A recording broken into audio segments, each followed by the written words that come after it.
Hey there and welcome back to Rimworld. My name is Pete and today we complete another episode of Rimworld Odyssey with the spacefaring Stars of Som. Last time we left off, after unlocking Ultra Mech Tech and gestating our first scythers for combat, and with plasteel becoming scarce, we also sent out several small mining operations to gather more. Afterwards, we hunted down another Gravcore. Inside a leaking reactor that coats the map in toxic fallout, we found the valuable relic, alongside a few other useful devices that helped us upgrade our grav ship further. With the reactor now destroyed and the toxic fallout settled, we can now scout the map for further valuables. A plasteel vein here comes in handy, for example, although the operation is interrupted by the local fauna. Boghounds, already a problem back in the early days of this series when Brian and Heezer were all alone in the Scarlands, no longer quite so dangerous today. With last episode's Gravcore then, we construct another power cell. I think there is no way around it, and that actually also marks Gravcore number 6 in our possession.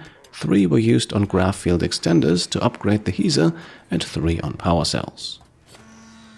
This number is important because once we obtain core number 7, something interesting is going to happen.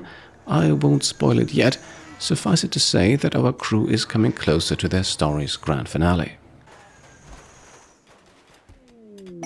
First of all, though, it's time to celebrate.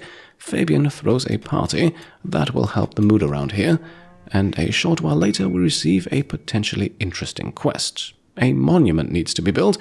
However, as tempting as the rewards here are, I don't think they warrant us gathering almost 9,000 units worth of building materials, especially those 6,500 stone blocks will all need to be manually mined or collected and then cut, and I don't think our crew wants to occupy itself with that for the next week straight, only in exchange for a helmet that we could simply manufacture ourselves in a fraction of the time. And we also have bigger things to worry about.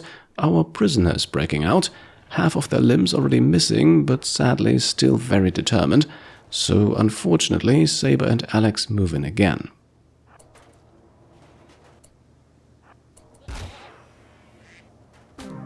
And this time the damage is just too much. Yes, I know, we could have tried to mitigate the risk of death here a little bit more, but Alex in particular is a bloodthirsty one. I think she'd secretly relish the opportunity here. Now, as night sets in, the party ends and most of our crew goes to bed.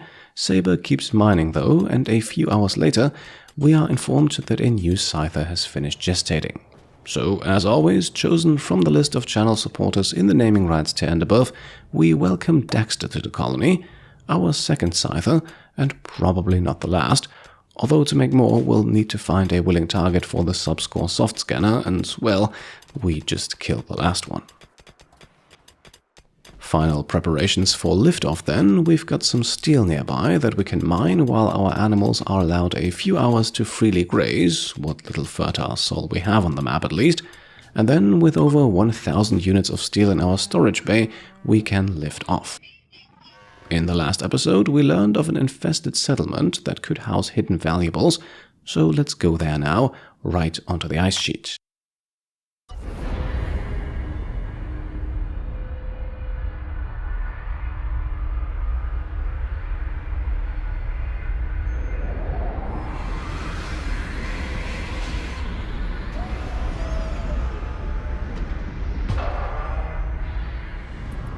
And there we are. The settlement is a small one right ahead of us here. Apart from it, there's not much else to be found. This is the ice sheet after all. Long-time viewers of the channel should be all too familiar with it. Which reminds me, by the way, to celebrate Pete Complete's 10-year anniversary, we currently have a limited edition shirt and mug available over on shop.petecomplete.com. It's only going to be there for a few more days, until the end of the month in fact, so if you want one, go ahead and grab it now before it's too late. Now, while we don't plan on sticking around for longer than necessary, let's still take some precautions. Roofing over our crops is a good start, and getting our pawns into armor too, even if the settlement is not particularly large. Then we head out, our two scythers, Tagnak and Dexter in tow, and clear a passage into the complex through the burrow walls here, a clear indicator that insects are nearby. For now though, we only find packaged survival meals, but the bugs are not too far behind. Just like the building itself, however, it is a relatively small group, and as long as it's only the mechs taking damage, I can very much live with that. Moving on, we find a few more long-abandoned rooms, and one that has a few more insects inside of it. All in all, though, nothing that really challenges us.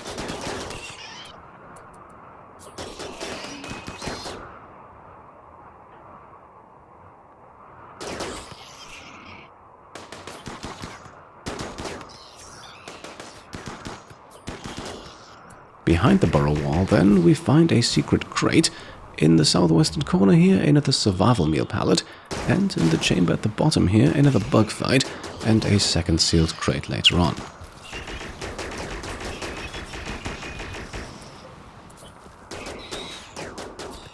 The first one, by the way, contains only a reinforced mortar barrel, the second some grav light panels, and to cut a long story short, the rest of the building has no further hostiles waiting for us. Instead, we find two satellite uplinks.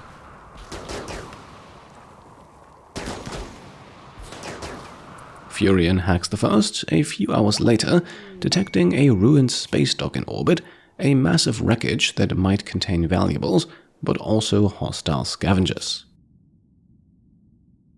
Uplink number 2, meanwhile, links to a mechanoid platform and high levels of mech activity. That does not sound like something we need to investigate anytime soon, so that space dock is definitely the more intriguing target in my opinion. For the time being, though, our work here on the ice sheet is more or less already done. We can mine some uranium from a meteorite that crashed a little while ago. I don't think we desperately need the material at the moment, but having a small reserve can't hurt.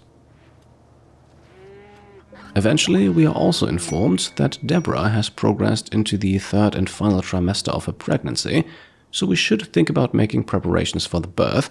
First of all, though, let's use our proximity to a neutral faction to do some trading and send over Furion with some goods in the shuttle.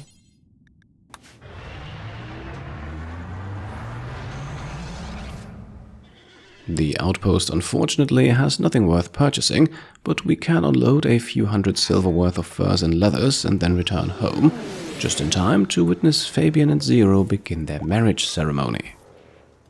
A good idea to gather everyone inside our heated common room for a little while.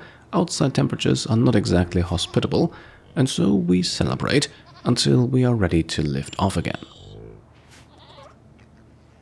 Like I said, a quick stop. Our next one, however, could be more lengthy. We're going after Gravcore number 7 now, reportedly on board of a crashed mechanoid platform, but thankfully located in a warmer biome.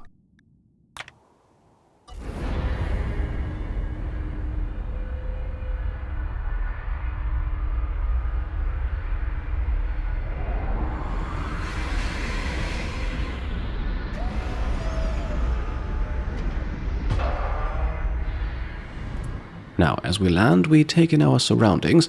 The platform is actually 3 separate structures, the Gravcore inside one of them, but mechs are probably occupying them all, so we need to proceed with caution. Before we crack open any of the doors, let's send our animals out to graze. Fabian can also already hack the first door here, without opening it of course. Our miners can gather a few more components, and we can chop some wood to make more chem fuel. Our reserves have suffered a bit from the rather lengthy flight we just had. We are also in dire need of more meat to feed our colonists, so we send out a small hunting party in the evening. Eventually we can probably rely solely on rice grown in hydroponics, but for the moment the supply is still not quite stable enough. As the next morning arrives, we also sow out a rather sizable field of rice outside. There is lots of fertile soil right next to our landing site, and since we're going to stick around for a while, we might as well use it. The only thing we're not really good at growing at the moment is psychoid. As a result, Saber suffers a withdrawal-related mental break. but Reno is quick on the scene to pacify her, and this might perhaps mark a good time to perform a little procedure.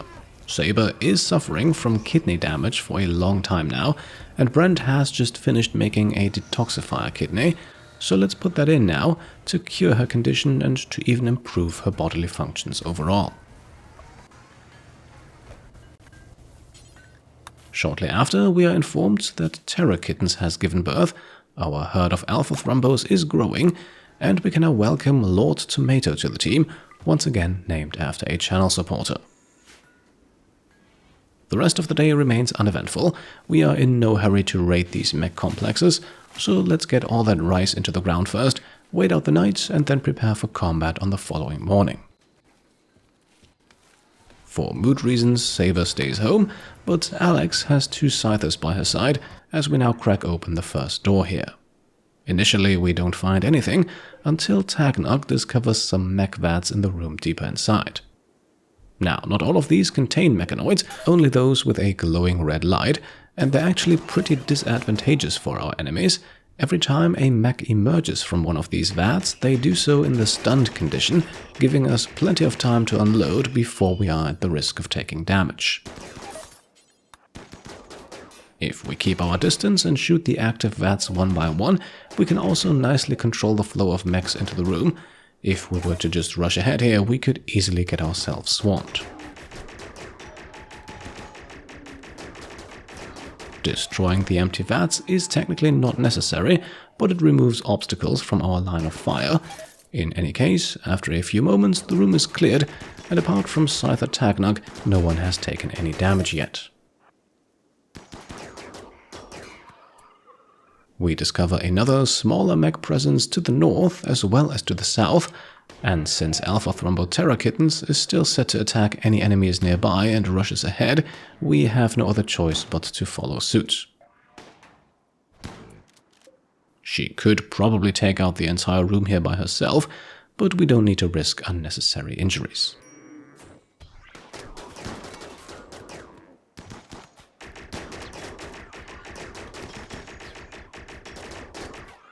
The room to the north then contains a Scorcher, so we send our fireproof mechs ahead. Nonetheless, Alex takes a hit, but the room is quickly cleared. Still, no sign of the grav engine just yet, and our final mech encounter to the west here does not change that either. The rest of the facility does not contain anything further of interest. We do, however, have a few security doors to hack, and potentially precious loot behind them. Advanced components in the first chest here, a book in the second, and a sentience catalyst in the third. Good stuff all in all, but again, not necessarily what we were looking for. It is getting late though, and we have a few small injuries to recover from, so let's wait out the night, recharge our scythers, and continue on the next morning. At night, a new Boomalope is born, and we're keeping them all. Say hello to Zuckerboom, the latest member of our crew. A few hours later, we can already watch Furion hack open the door into the second complex here, and with the pregnant Deborah experiencing a shoot frenzy, and with our artist Steve experiencing a creativity inspiration, Randy seems to smile upon us as we then assemble our squad for the next leg of the adventure. This time we encounter mechanoids pretty much immediately. Once again, a familiar set of vats, but also once again, it's nothing that we can't handle. Considering the number and quality of mechanoids we would meet on a platform in orbit, the few mechs we need to fight on this crashed platform here are actually somewhat disappointing. Again, combat is still not necessarily our strong suit in this series, and yet this here is not exactly a challenge. Sure, the occasional Tesseron can cause minor problems, as you can see, but ultimately we carve our way through this room without too much trouble.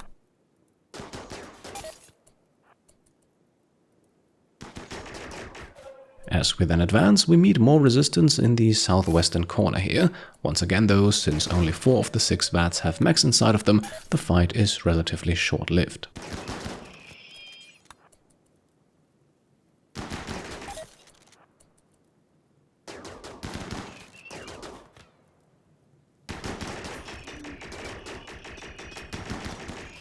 In the southeastern corner then, a lone Tesseron just begs to be ambushed.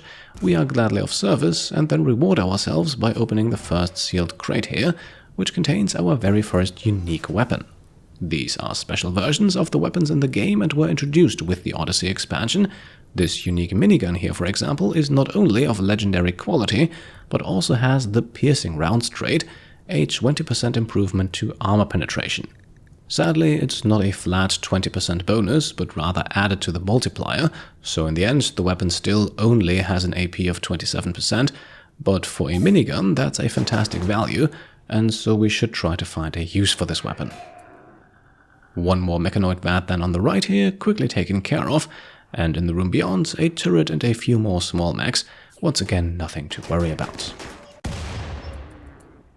The rest of the facility is quiet until we reach the final chamber here. A turret, a few dormant mechs, and several occupied vats await us here. Let's see how this goes. Once more, as you can see, the only real problem occurs when the enemy mechanoids can shoot fire at us. Even in our recon and marine armors, our squad is sadly not fireproof. Still, the overall number of enemies is nothing to get concerned about, and so the room is soon cleared, just as we are informed that Steve has used his creativity inspiration to make a legendary jade sculpture. And with that, the second of the 3 crashed complexes is cleared. Still no sign of the grav engine though, so I suppose we'll have to look inside facility number 3 to find it. But not on this day. Once again, our injured need tending, and a good night's sleep will be good for everyone. In the middle of that night, we then receive a quest that should be a no-brainer as long as we have the grav ship. A pollution drop on this map won't concern us for too much longer, and I particularly like the 2 helmets here, but let me know in the comments which reward you think we should pick. We have a few days to make a decision. A short while later, our orbital scanner also picks up on a hollowed-out asteroid, perhaps a secret stash of valuables, and who knows, maybe even large enough for our orbital space zoo plans. That's far in the future though. For now, let's finally try and acquire that next Gravcore. Nailgrav hacks open the entryway here, and soon after our party heads inside. A Tesseron in the room is our first target, but by swiftly engaging it in melee, it cannot do much harm. The turret's explosion in the corner, meanwhile, deals a decent chunk of damage to our scythers, but that's what they were designed for, and as we send them over to scout ahead, Alex grabs a valuable Archotech leg from the crate here. The next few rooms and corridors are empty. The first larger batch of mechanoids awaits us in the facility's northeastern corner, once again emerging from the usual vats. This time, however, we are perhaps a little bit too aggressive, so we have multiple mechs popping out all at once, including a Scorcher and a Scyther, which quickly leads to a few avoidable injuries. The rest of the chamber, meanwhile, presents little challenge. The room beyond comes equipped with another Scorcher and a Militar, so we send in our Scythers first. They should be capable of taking care of things. We also have 3 sealed crates standing close together here, and usually that means grav light panels, and it is the case here too. A nice batch, although I am not entirely sure whether or not we'll ever need it.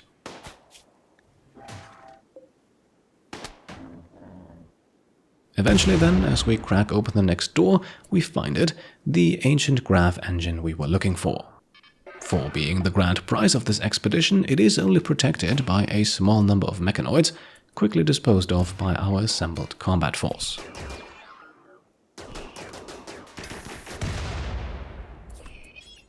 Now, I'll spare you the rest of the story. Yes, we have a few smaller groups of mechs still in the facility, but none of them pose any threat to us, and eventually the last robot on the map goes down, and we can watch Alex destroy the engine to obtain our 7th Gravcore.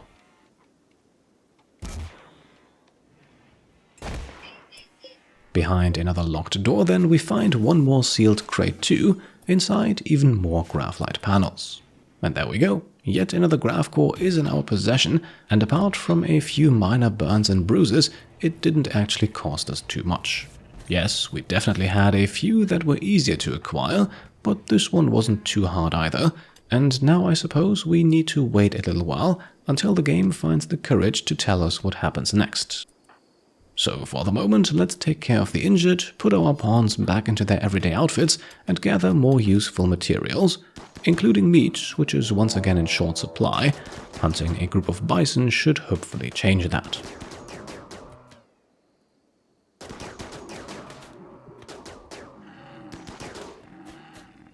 On the next morning, we are also witnessing Brian make a small sacrifice. As the leader of this crew, I'd like to think that he believes it up to him to fill the void left by our dead prisoner, and so he willingly steps into the subcore soft scanner, even if it means 4 days of scanning sickness as a result. But this allows our mechanitor Brent to keep the mechanoid production going. Our 2 scythers already helped us out tremendously here today. I see no reason not to make more.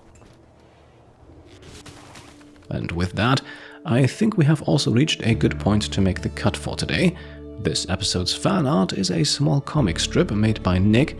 Thank you so much for that, and to all of you, I hope you enjoyed today's video, and if you did, then I would be very happy if you could leave a thumbs up.